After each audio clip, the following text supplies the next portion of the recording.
passed, and as well as the technical and the high school students that came through. So it was a good day. The BPA student organization competed just a couple weeks ago at the state BPA contest, and we have a number of students that will be attending nationals in California this summer. Past graduates from Atchison High School, Sierra Bass and Jeremiah Kelly, both performed extremely well, and they will represent the Technical Center as well as Atchison at the national competition, as well as Melissa Giles from our medical assistant program, as Ryan So from our computer support program. So those students will represent us at the BPA National Conference and Contest. So very happy to celebrate them as well. They performed extremely well. Our BPA students usually really perform well, but they did an exceptional job this year, winning a number of state titles. We'll also have at the end of April, our Skills USA state competition. So we look forward to all the other programs that are a part of Skills USA competing at that time. And I'm sure in May or June when I report that I'll have a number of awards to announce at that point about students that'll be competing at the national competition as well. You may have also noticed that we've been doing a number of outstanding student posts. If you follow us on Facebook, something new that we're going to start this month will be also recognizing our faculty.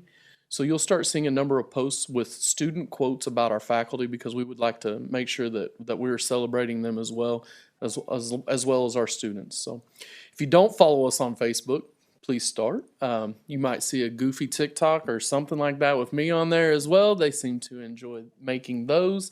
But we made one TikTok, which I'm not overly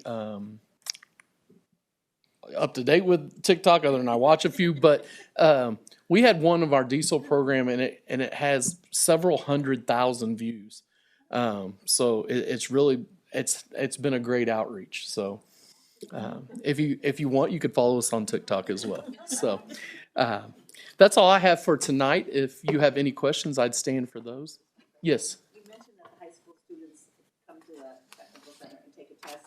Mm-hmm. Test like is that like an interest survey that the students take? So the test that the students take when they come over and tour, if they wish to, is the Work Keys test. Okay. And they get a Work Key score in math and reading. We do have graduation requirement scores for each program. They differ by program depending on some of the different levels that are required to be successful, what's deemed to be successful in those programs. Mm-hmm. So there's different scores. They range. Normally the entry or the graduation requirements are 3s, 4s, or 5s. They could be 6s. That's a graduation requirement. The entry requirement is that students be within 1 point of that graduation requirement to be enrolled. Okay, thank you. Mm-hmm. Yep. Any other questions? I thank you guys very much. I also wanted to let you know that we do plan on doing some fairly major maintenance this summer at the industrial park facility, our construction trades facility. We plan on installing a very large ventilation system in the welding shop. Be somewhere around a $400,000 project probably, as well as asphalting that rear parking lot as well. So just to keep you up to date on some maintenance that'll be happening. And then at the 1501 location, we are getting bids on asphalting lot C and D parking lot, as well as the one that's in front of E, the testing facility that butts up to B as well. They've started to deteriorate pretty badly. So looking at those as well for summer maintenance this summer. Good deal. Thank you. Thank you, Lucas. Leave it up.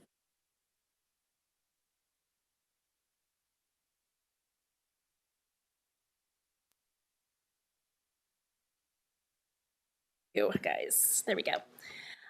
So just a reminder that with our needs assessment, this is one of the requirements that we have to do, is to give a curriculum update for you yearly at least. Oftentimes we'll do it more than that, but just so you understand. The next item up here that I'm showing you on the slide is our Kansas State Board outcomes. The next time I'm up here, I'm going to ask you to tell me what those are instead of me telling you, reminding you. So just keep those in front of you. We try to align our things that we're doing with this. So social emotional growth, kindergarten readiness, individual plans of study, graduation rates, and post-secondary success. Now, hang on. I've highlighted the ones that we really are going to talk about, things that are really related tightly to these items. And so it's all of them except for the kindergarten readiness at this point in time. So we're going to start out with social emotional learning. For the current year, you can see at the elementary and middle school, we've had second steps, and this is our 6th year with that. And then the high school is Panorama and is our 3rd year. The reason these are important at this point in time are we are at the end of our contract with all 3 buildings. So earlier this, I think in January, I met with the middle school and elementary representatives to talk kind of about what do we want to do, because there was some discussion about maybe we have outgrown second steps, or maybe it's not going as deep as what we need at this point in time. And so what did they want to do? So basically, I'll tell you what we're doing next year. They came to the conclusion, especially the middle school, there's a lot of things going on right now. They're going to have that new schedule at some point in time. And they were like, and it was really split. Some of them like, I really like this for this grade level and things. So what we decided to do was we are going to sign a 1-year contract for elementary and secondary to continue the program, so that would give us more time than to really investigate what we want to do from there. And then at the high school, they're looking to transition over to maybe a Jostens Renaissance piece, which is actually free at this point. Currently, I have been setting in on a Kansas CAN competencies. It comes out of KU, and it is the social emotional learning too, and it goes K through 12. It is free, and it has a lot of different pieces to it also. They've really added the assessments and surveys and different things like that. So I'm kind of been digging into that to see what that would be like, and if our teachers that might be something that they would like to look at, as well as we'll have a couple other things for them to discuss and explore for next year. So we're staying put for the most part, but we're looking forward to see where we want to go. So the next outcome is individual plans of study and post-secondary success. So our biggest project there has been at the high school with Naviance. It is a new platform that's basically for college, career, and life readiness. And it's where we can help the students build their plan for post-secondary success, in that it has interest surveys, college searches, transcripts, that kind of thing. We like it because it has collaboration from all people, right? So we have teachers can be in there, students are obviously in there, parents can be able to have access to that portal to see what their student is thinking, what their results on different things are. And it promotes equity and access for all students. And it's going to help us to streamline the IPS process a little bit. And the best part is it also integrates with PowerSchool. So the updating and stuff, when PowerSchool gets updated, then it updates also. This year Marcy spent a lot of time on the back side of it, getting everything set up, getting trainings. Right now, the high school counselors and principals and whatever teachers they choose to come and look at it, they're looking at how they deliver that. We've been getting on training here in February and March on components of it also, so that we're ready to have it at full implementation when we go into next year. And I left a little link there for you. I don't know if you can get to that because it's a PDF on yours, but I can send you the link to that so you could go and see. Can they get into it from there? Okay, perfect. All right, so you can kind of go in there and look around and different things to see it's really a very powerful program with a lot of pieces to help our counselors and our students and our teachers. The next outcome that we're going to look at and talk about is graduation and post-secondary success. And again, this one is primarily, I want to bring to your attention what we've done at the high school. We have done and made some changes over there. Previously, we were actually, and this came about because of the grant, doing iReady K-12. And as you know, it's kind of hard sometimes to have any program that really works great K-12. And it wasn't that the program didn't work, but it didn't really give us what we needed at the high school. So we made the decision last year to just do K-8 for iReady. Our primary was loving it. Our middle school, our intermediate and middle school were using it pretty effectively. So, but at high school, it just wasn't working for us. So we have gone to our assessment program to be ACT, the whole ACT suite, and then WorkKeys focus. And so what that looks like is the state of Kansas pays for pre-ACT 8-9, and they pay for the ACT to be taken at the junior year. So it was already free in those two areas, right? So what we were missing was the pre-ACT for sophomores. So we ditched the iReady in 9-12, and what we saved from that, we were able to purchase the pre-ACT at the 10th grade level. So now we have ACT being given as 9th graders, 10th graders, and 11th graders.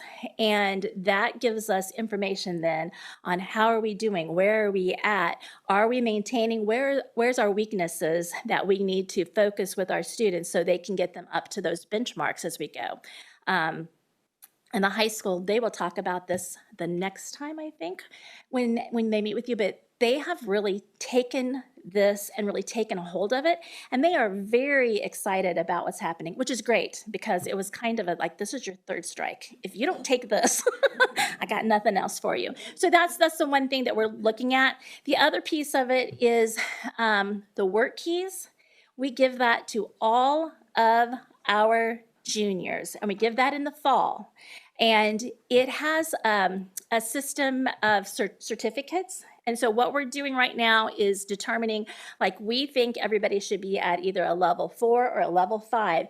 And as Lucas talked about, there's actually 3 tests that you take, and you get a score for each one. And the plan is, okay, so now we have that back. In the curriculum, the sophomore teacher, which this year we're kind of in a transition, right? But the sophomore teacher at the 4th quarter is going to spend time on those WorkKey skills to make sure, and a lot of them are skills that we have to have that fit right in with our curriculum and things, but it's actually a little more targeted to the work world. So we get a score for them, and then we will be able to help them see where, if they didn't score where we wanted them to, then we're going to give some support so that they can take it again. That's part of what our ESSER money is going to be used for, so that they can retake that area that they didn't score very well in and get the certificate that they need so that they can be successful and be able to, if they choose, be able to go to the VOTEC Center, so we won't have that problem with, well, their score wasn't high enough or whatever. We'll know as sophomores where they're at to help them as juniors if that's where they want to, what placement they want to do. Also with that has come the English classroom has really done what I would call it a huge update.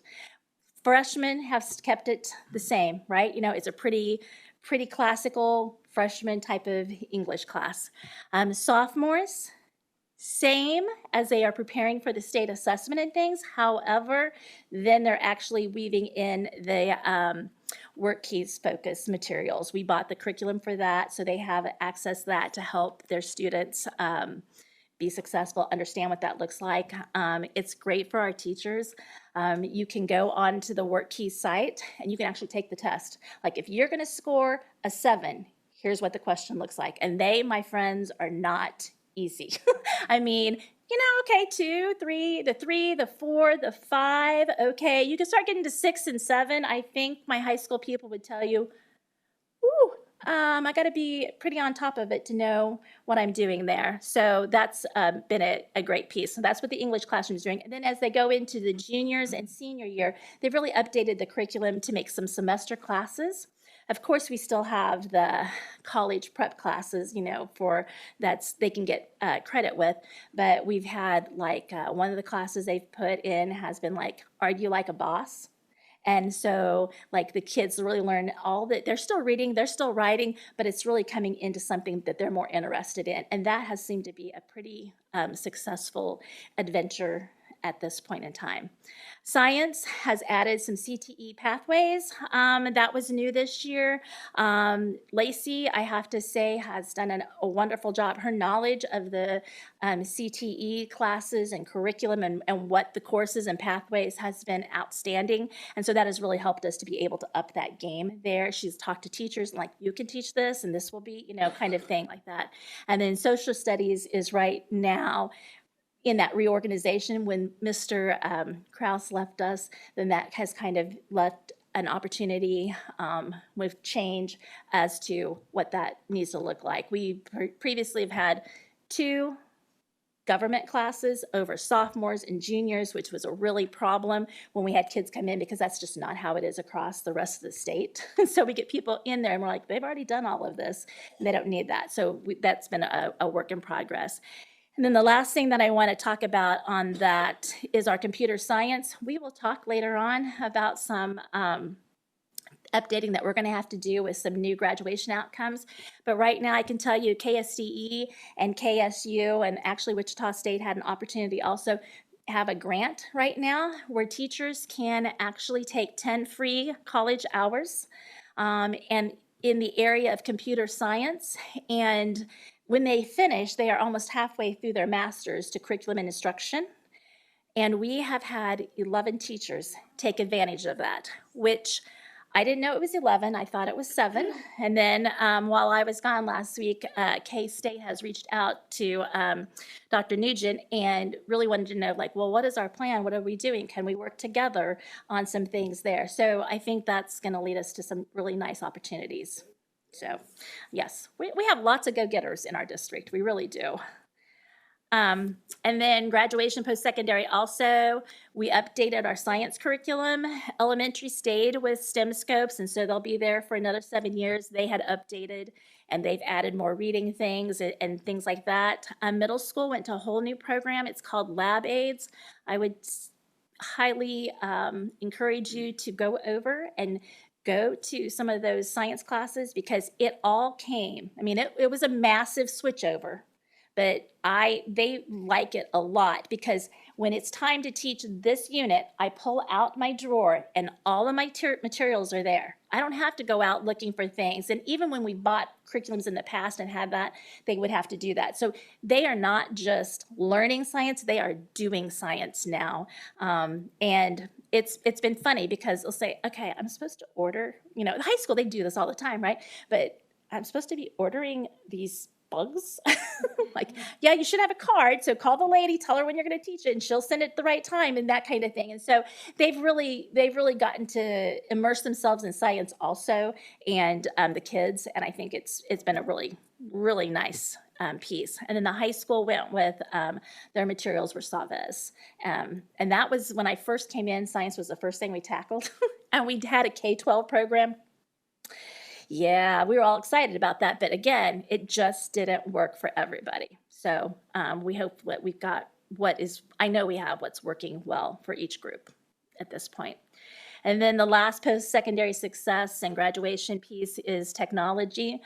We are in year 2 with Apple Education, and we have had training for Vanguard.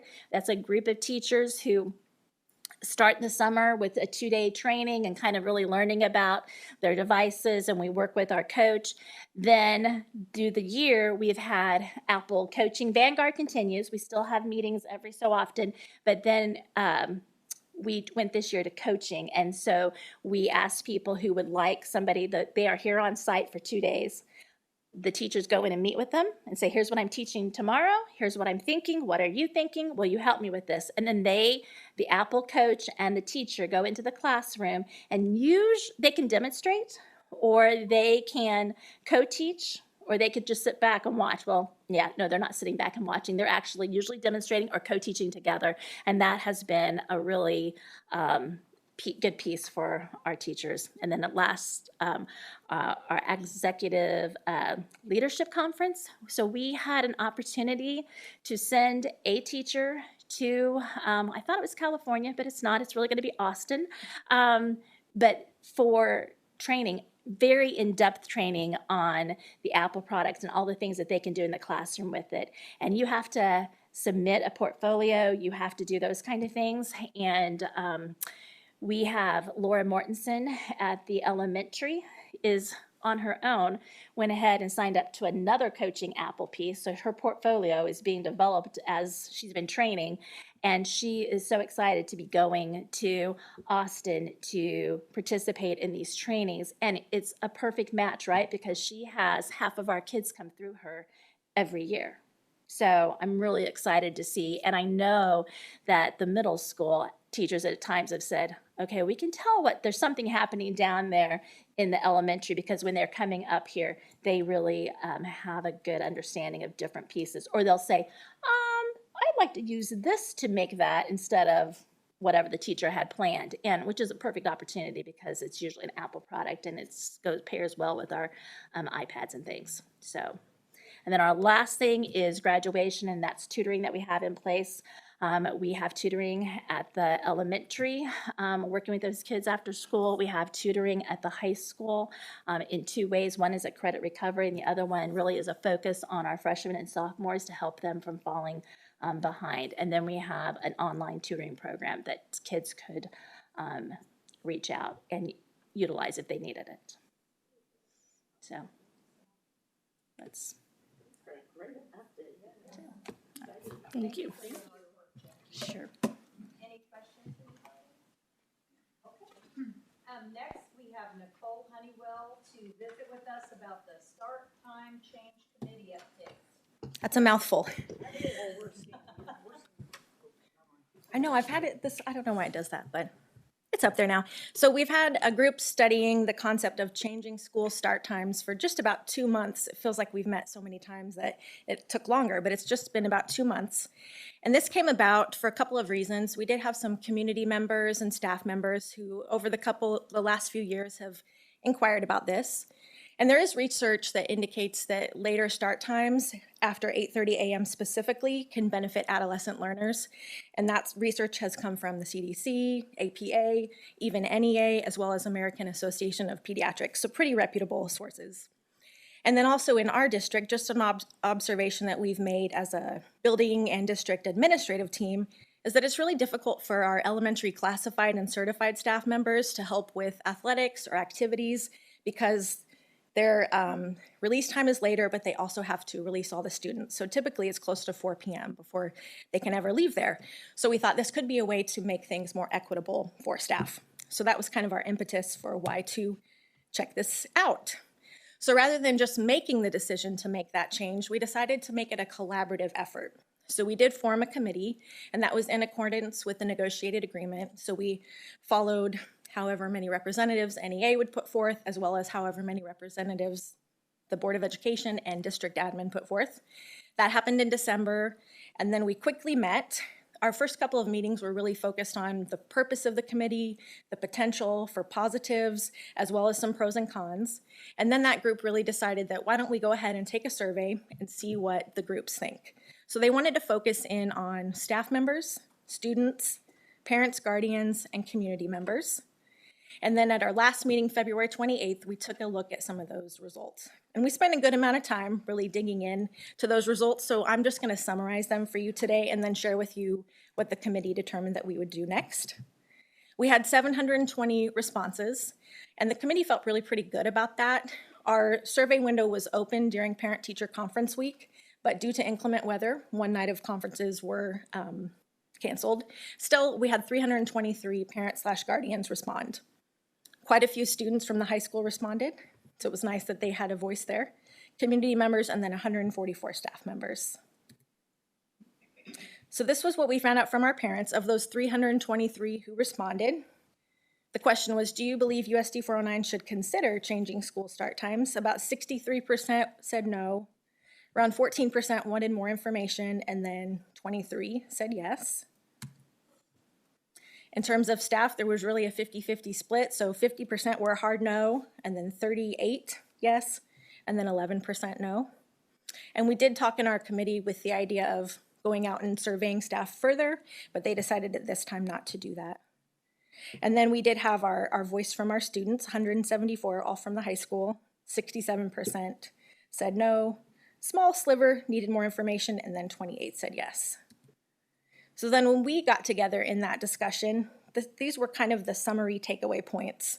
What we presented to everybody was just a direct swap. So the elementary schedule would directly become middle high school. Their current schedule would become elementary. So there was discussion about if those times were different, that may have changed those results. We had a lot of people, particularly parents, making comments, well, why can't all buildings have the same start and release time? And the reality for our district really comes down to transportation, because the elementary does bus such a large amount of students. Time-wise, it's just impossible to move all of those people at the same time. That being said, we have a new transportation director coming in and some changes happening there. So in the future, that might be a different discussion point, but as of now, that's just not possible. Really, we took away the idea that if this is a direction we wanted to pursue, we'd really need to educate people about it, educate our community and our parents about why we're looking into the change. And that was evidenced by the percentages as well as some of the comments that were on there. And what the students shared, they had concerns with missing more class time for sports and activities if they were releasing 30 minutes later, and then possible later return times from events. And then some comments about possible interference if they have jobs after school. So after all of that, our committee decided, let's go ahead and table this idea for right now, and then we can revisit that in the fall. And that was really led by some of our elementary members of that committee are still pretty passionate about continuing the discussion. And then these are the individuals who served on that committee, so I just wanted to thank them. Our meetings were a hard hour, but they were some intense conversations, so it's always nice to have people who are willing to step in, share, as well as listen. If you have any questions, that's what I have for you at this time. Just a comment, I think we've learned in the past that sometimes you have to present something multiple times and educate in the meantime. So I think your committee did a great job, and we've got some preliminary information to start up again when you're ready to look at it one more time. Thank you for leading that.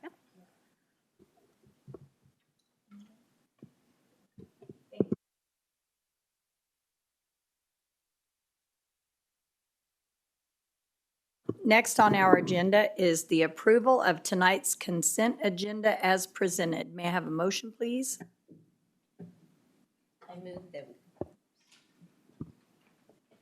I move that we accept the consent agenda as presented. Thank you. And a second? I'll second. Thank you, Brandy. Any discussion? Seeing none, all in favor, raise your right hand. Thank you so much. Passes unanimously. Next, Mrs. Honeywell will come back up and visit with us about the policies presented tonight as our second reading. Policies IA through IDAE-R. In the wrong place.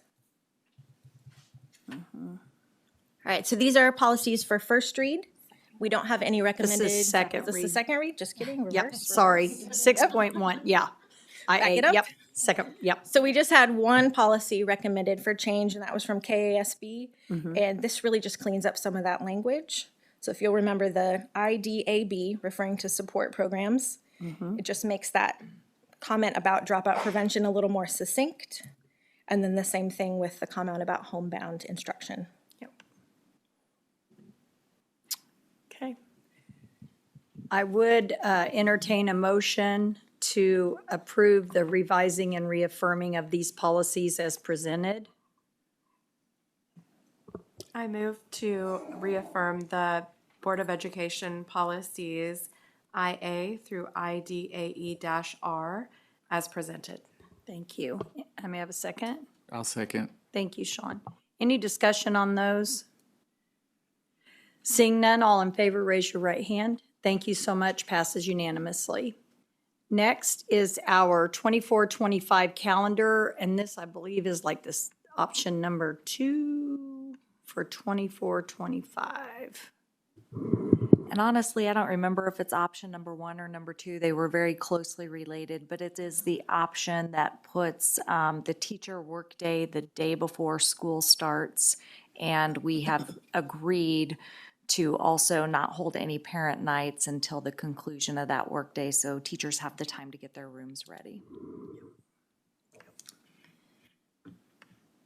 So I'd entertain a motion to accept the approval of the 24-25 school school calendar as presented. Start to say, I move that we accept that thank you, Deborah. calendar Thank as you. presented. Second. Thank you, Sally. Any discussion? Seeing none, all in favor, raise your right hand. Thank you so much. Passes unanimously. Next, we have some items for discussion and consideration, and Mrs. Honeywell needs to probably come back up for IDCE through IIBG policies. Now the first read policies. Yes. So no recommended changes from KASB, but these are some pretty good policies that really impact what happens in the classroom. So I'm sure our building administrators will want to take a look at those as well. Okay, thank you.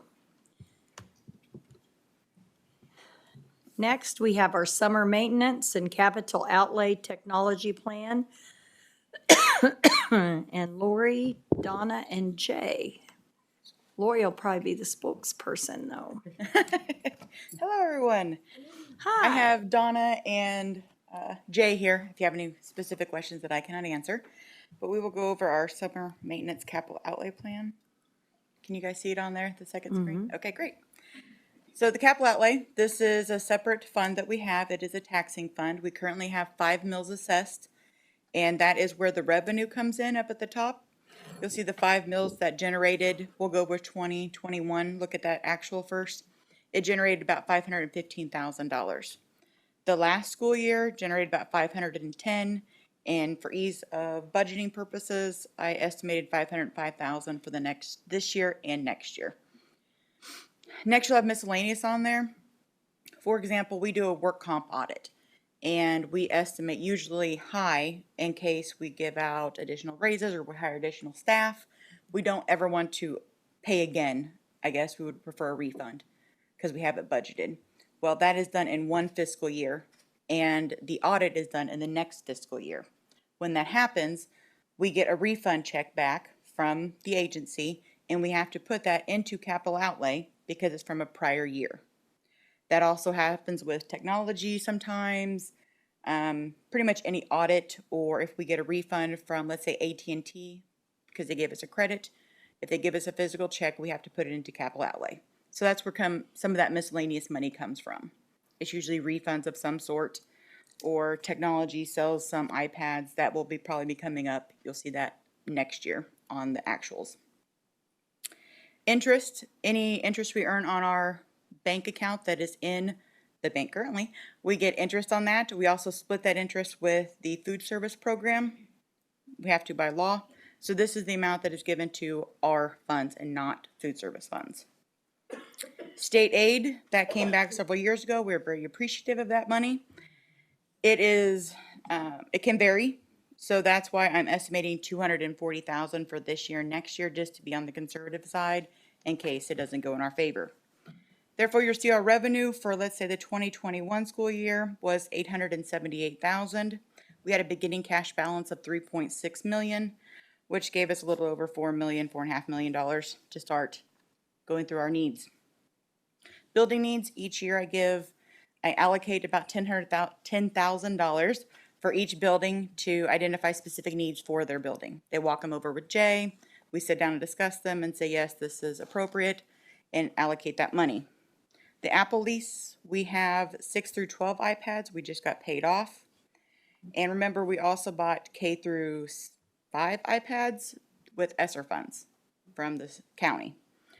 Well, now it's time to replace all those and make them into one lease. Donna did an outstanding job and got all that done for us, and we will hopefully keep these ones over 5 years, but pay for them in 4, because they didn't want to extend us over 4 years of credit, which is fine. We got a 0% interest or very low interest, so it just kind of made sense.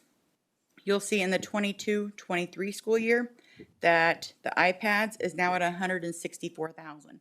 That's why. It's all the iPads. Before we only did 6 through 12. Now we did a lease for K through 12. Does that make sense why it's such a large increase? Okay. We still have the laptops that we do for all certified staff, administrators, secretaries. Those will be coming up, I believe, next year, that we will replace those. I estimated $55,000 just to be on the conservative side again. The next item on there is buildings and grounds summer maintenance. Right now, we have a limited amount coming out of the general fund to free up the general fund for salaries, which is priority. And therefore, we transfer about $125,000 of general fund expenses into capital outlay because they do meet the requirements of the capital outlay fund. The $90,000 for concrete, gym floors, that's a reoccurring expense. We do it almost every year. Again, we try to take this one out of the general fund because it's a much smaller amount. It's $2,600 here, $1,500 there. But we primarily take that out of the general fund, but in case we go over that, it's put into capital outlay. Everybody good so far? Have any questions? Throwing a lot of numbers at you. Emergency repairs. This is when Jay comes in and says, oh my goodness, something's not working. Lori, I need to run my card. This is where we take that from. Again, you'll see air conditioners on there. This wasn't a big priority, but as our buildings are aging, this has become almost number one. This and HVAC we're having big problems with, as you all know. So I reserved a significant amount of money in there for that purpose. March is on us and we'll be turning air conditioners on shortly. And poor Jay will probably be coming into my office saying something's not working. That's where this is going to come from as well. Parking lot. We try to do a parking lot every year, every other year. We are going to tackle, I can't remember the name of it. Jay, help me out. Stadium parking lot? Yes. We estimated 200,000.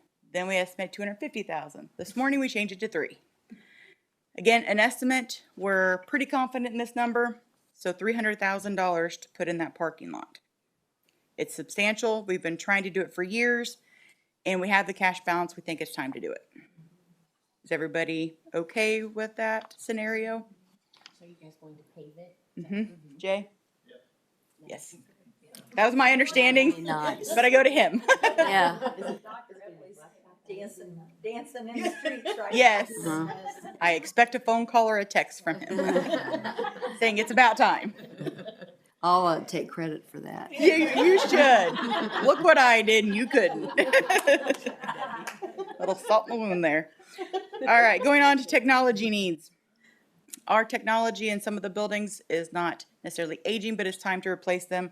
For example, the handsets that we have for our phones, they cannot be upgraded in the next year or two, so that is going to be one of our main priorities. The cameras, the phone system, the phone upgrade.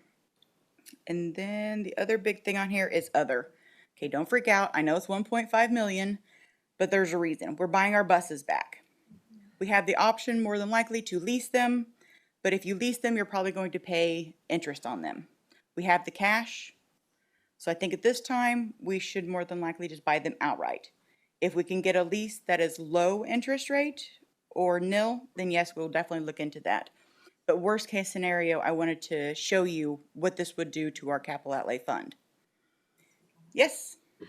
So just to piggyback off that, Lori and I had a lot of discussion about this because we are looking at this as the worst case scenario. But when we say we're going to buy them outright, that doesn't mean we're going to buy all new buses that will expire at the same time.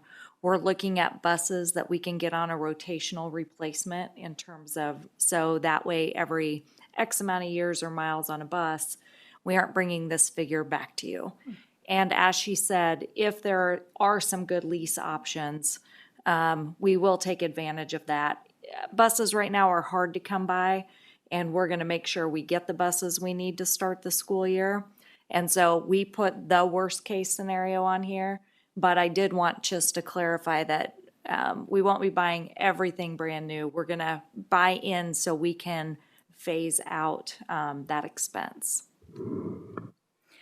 The 1.5 million was not all for the buses. Part of it was about 250,000, I believe, is for the AES, AMS, and Roosevelt, the outside of their buildings. It needs to be resealed, cleaned, and just brought back up. So we're hoping to do a tuck point on those buildings as well. Lori, would this also be the area where we would add the radios that we're looking at? Yes, the So bus radios. we're looking at radios, a district-wide radio system to include buses. So we would have an interactive radio system similar to what the police department has, to put in layman's terms. So if there's an emergency, Andrew Lilly has been very instrumental in helping us gather the information for this. But as you know, we've had several emergencies in the district over the last couple of years. We had a student who collapsed on the track a year and a half ago. And we have found that cell phones are not the most efficient means to try to get a hold of a bunch of people at a bunch of different buildings. And then, as you know, just in light of safety and security. Now, it is rumored that last year we tried to put radios on the Safe and Secure Schools grant and it was denied. It is rumored that those communication devices will be allowed this year. So if that's the case, we won't take it out of capital. We would have to 50% match it out of capital, but the state grant would cover that. But we want to do that no matter what, so. Okay. The last thing that I wanted to point out was vehicles. We have not bought significant vehicles in a few years. And because they're hard to find, as you well know, we're looking at vans, Suburbans, a Gator, a Snowblade / mower. So if we can get any of those, great. And the likelihood of us getting all of them are probably pretty slim. But again, this is kind of what we're looking for as our worst case scenario. So we don't come back to you and said, we spent $4 million. This is just what we are wanting for approval so we can get started on the process and see what we can get without hopefully going over this amount in total for the 22-23 school year. I went ahead and forecasted out the 23-24 school year so you kind of see where we're at in terms of long range, what this will do to us and our cash balance. So at the beginning of 2021 school year, we started at 4.1 million. At the beginning of this school year, we started at 4.6. So we've been building our cash balance for several reasons. One, in case funding goes kaput again, and we knew at some point we would probably be trying to get our buses back. And the capital needs for technology is always increasing. So yes, this may take us down to 2.5, 2.6 million, but several years ago, we looked at this fund and said we don't want to go below 1 million. That I think is the worst. We don't want to do that. It's not fiscally responsible. However, the 2.5 million is more than adequate to fund anything that may catastrophically happen to us. So next year, this should grow a little bit after we make all these expenses up to 2.7, and we'll slowly, hopefully, grow it again. Any questions, concerns? So I don't know if this is the place for this question, but Sure. I see where you guys put in for like the AMS install sound absorbing system. That's on my next slide, I believe. Okay. Is that correct? Yep. Okay, I will go to that one next. Jumping ahead. No, you're fine. Is there any questions on the budget, what the projects we have proposed? So the next month, we will come back for our second read. And again, look for approval, and Jay will probably have some specs for several of the projects that are over $20,000 to get them started so we can tackle them this summer. That's usually the best time that we look to get those done. All right, moving on to the miscellaneous projects. This is kind of our wish list and a placeholder for when we go out for a bond. We don't want to forget anything that we have needs for, but this continually gets added to. And this is just a very small starting place for potential bond.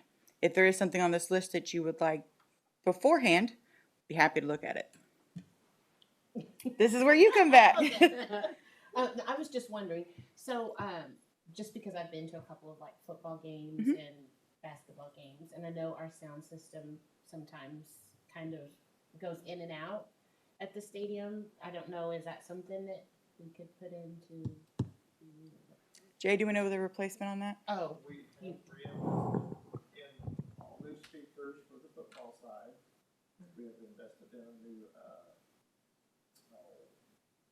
the integrated board that does it. I don't know what more, unless you want to go digital, we could go digital. Oh, no, I was just wondering. No. I was just when wondering. we did that update, Jay? We're still working off of 04 technology on the sound system. Okay. So that may be a great thing to look at. Yeah. When we go for a potential bond. Okay. Put it on the list and let's see where they get prioritized to. Okay. Okay, So again, this is just a placeholder list, so we don't forget anything. Technology, this money comes out of our LOB or Supplemental General Fund. We allocate about $195,000 each year to technology. That includes their supplies, software subscriptions, all that fun stuff. And we used to do a lot of replacing the, what's it called, carts. Remember we had all those iPad carts and iPad carts. Well, now everybody has an iPad. So that's drastically eliminated that need. However, when we have our laptops replaced in the next year or so, we'll look at the carts we currently have and possibly take some of those, update the oldest version, and sell the oldest version. Dawn, am I correct? Woo, got that one right. Any questions on the technology plan? This amount stays very consistent. I haven't changed it in years. The only thing that changes is what we do with it. So she's extremely good at staying within her budget and addressing all of our needs at the same time. Next year, 23, 24, this is probably going to change, but again, it's a placeholder of where we need to begin. Technology capital outlay, these were put into the capital outlay plan, but I want to give you more specifics of what it was and where they were going in the time frame. Lastly, I have questions that I could address. There's a lot of numbers thrown at you. Sorry about that. No, you've made it easy to read and comprehend, so. Does anybody have any questions for Lori? When we go back for the second read, I may add, we are looking at different accounting software. So I haven't put that in there yet. We're waiting on Greenbush to recommend a new vendor. And our goal is to get the buildings and myself all on one system, accounting-wise. Right now, they have a system and I have a system. They do not communicate. And ours is inadequate, to say the least. So we're hoping to make that into a transition all at once. My goal was to do it over the summer, but we're waiting on Greenbush to make their recommendation to see if we can get better pricing when we choose a vendor. I might just put an earmark in there for something, a range of what we could expect to spend on an accounting software system. I think the last time we did it was 08, 09, when Susan came. All right. If you have, yes, if you have any questions, feel free to email me. Thank you. Thank you so much, Lori.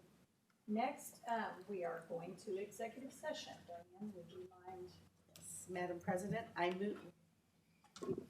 I move that the board recess into an executive session to discuss the following subjects: employees' employment performances, employment recommendations. The justification for this executive session is to discuss personnel matters of non-elected personnel pursuant to the non-elected personnel exception under KOMA. The open meeting will resume in the community room at 7:05. May I have a second? Thank you, Sean. Any discussion? Seeing none, all in favor, raise your right hand. Thank you so much. Passes unanimously. See you guys in 15 minutes. Make sure it's not sour though. Take a piece of candy. Really good. Like really, really good. It's not near as funny as the other one. Your mic's on. And we're back in session. Welcome. And Diane, would you start to read that personnel list, ma'am? Yes. I move that we accept the following resignations. Oh, let me make see that on. I move that we accept the following resignations. Dolores Keel, part-time food service worker, district, effective May 25th, 2023. Tracy Miller, speech language pathology assistant, Atchison Elementary School, effective February 1st, 2023. Amy Siebenmorgen, enrichment department head and Jets Running Club, Atchison Elementary School, effective at the end of the 22-23 school year. Sarah Brown, art teacher, Atchison Middle School, effective at the end of the 22-23 school year. Chancia Fairley, family and consumer science teacher, Atchison High School, effective at the end of the 2022-2023 school year. Corey Hunt, paraeducator, Atchison Elementary School, effective March 2nd, 2023. Tracy Boldridge, paraeducator, Atchison High School, effective March 3rd, 2023. Victoria Barty, 8th grade English teacher, Atchison Middle School, effective at the end of the 2022-2023 school year. Allison O'Neill, custodian, Atchison Middle School, effective February 23rd, 2023. Andrew Lilly, intermediate associate principal, Atchison Elementary School, effective June 30th, 2023. Sherry Doman, pre-K special education teacher, Atchison Elementary School, effective at the end of the 2022-2023 school year. Second. Thank you, Sean. Any discussion on those? Just go get them, Andrew. Seeing none, all in favor, raise your right hand. Thank you so much. Employment recommendation. We have 3 recommendations. Ryan Hurley, paraeducator, Atchison Middle School, effective February 28th, 2023. Ernest Batista, facilities assistant director, district, effective April 3rd, 2023. Katrina Streetenberger, paraeducator, Atchison Elementary School, effective March 9th, 2023.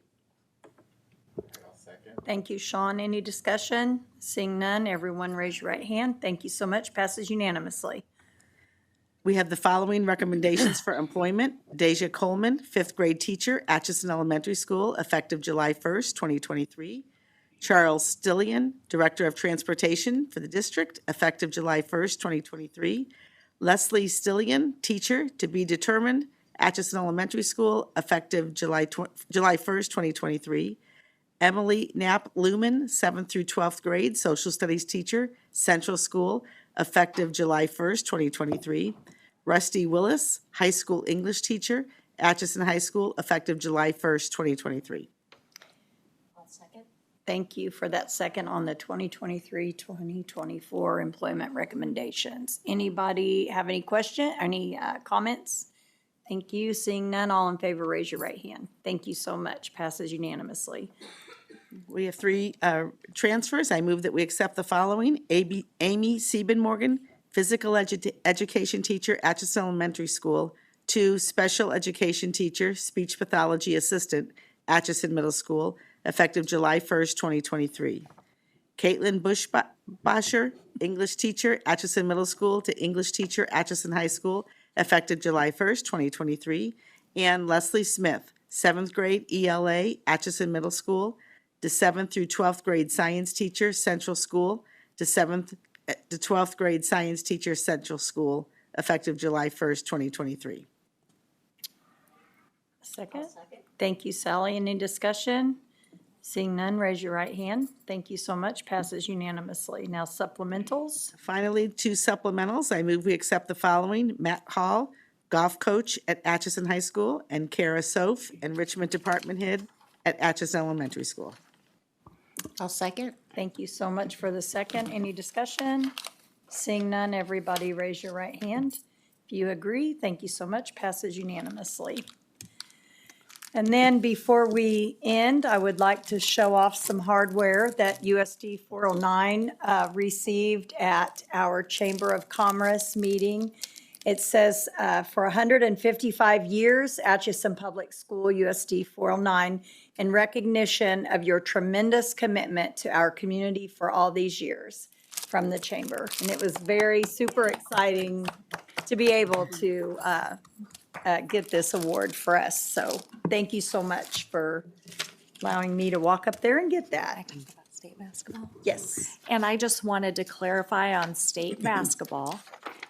Again, the high school will have a 2-hour late start on Thursday, and then any staff or student from any building across the district who attends that game, notifies their principal that they're in attendance that game, will honor that late start for them as well.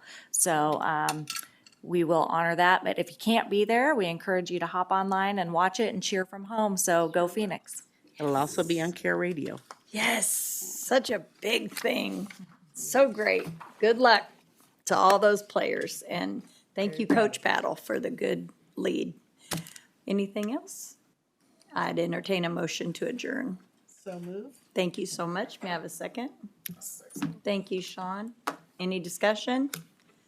All in favor, raise your right hand. Thank you so much. Passes unanimously. Have a good evening, everyone.